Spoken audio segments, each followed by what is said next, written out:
Assalamualaikum warahmatullahi wabarakatuh. Perkenalkan, nama saya Devi Aprilianingrum, mahasiswi UIN Raden Masaid Surakarta, Fakultas Syariah, Program Studi Hukum Ekonomi Syariah.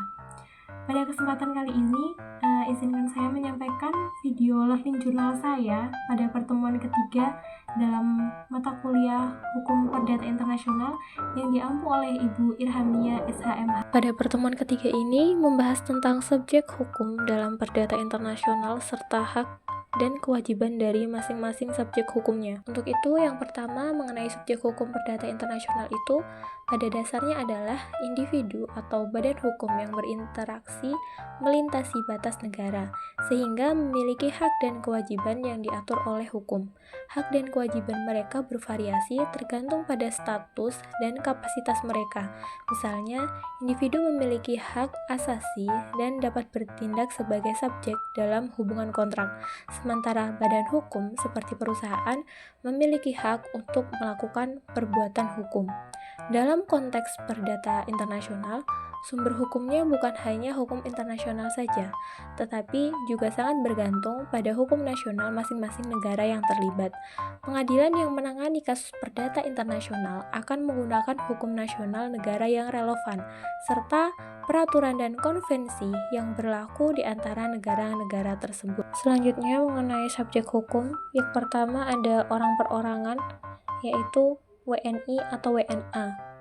Untuk hubungan perdatanya, misalnya seperti nikah, waris, cerai, wasiat, jual beli, dan lain sebagainya. Untuk hak dari orang perorangan ini adalah mendapatkan perlindungan hukum, diskusi status personal, dan memiliki kekayaan.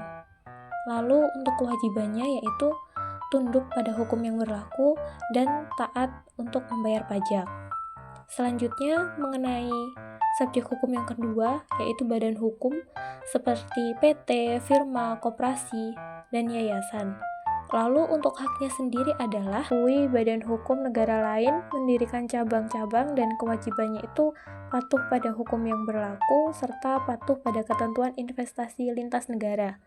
Untuk subjek hukum yang ketiga itu ada negara. Negara bisa jadi subjek hukum dalam hukum privat, memiliki hak untuk memiliki aset di luar negeri, mengajukan arbitrase, sedangkan kewajibannya yaitu menghormati perjanjian kontrak, patuh pada hukum negara kontrak itu dibuat. Untuk yang keempat sendiri ada organisasi internasional seperti PBB, ASEAN, FIFA, dan lain sebagainya. Untuk haknya yaitu diakui kapasitas hukum oleh negara anggota, dan untuk kewajibannya yaitu mematuhi hukum privat dan menjalankan kontrak dengan pihak ketiga. Untuk yang kelima atau yang terakhir itu ada perusahaan multinasional, yaitu perusahaan yang beroperasi di negaranya di luar negeri dan bisa jadi lebih dari satu negara. Untuk haknya sendiri yaitu mendirikan usaha, lalu arbitrase internasional, sedangkan kewajibannya yaitu patuh pada hukum yang berlaku, lalu patuh dan taat untuk membayar pajak, dan mematuhi standar internasional. Sekian video learning jurnal saya kali ini. Kurang lebihnya saya mohon maaf. Wassalamualaikum warahmatullahi wabarakatuh.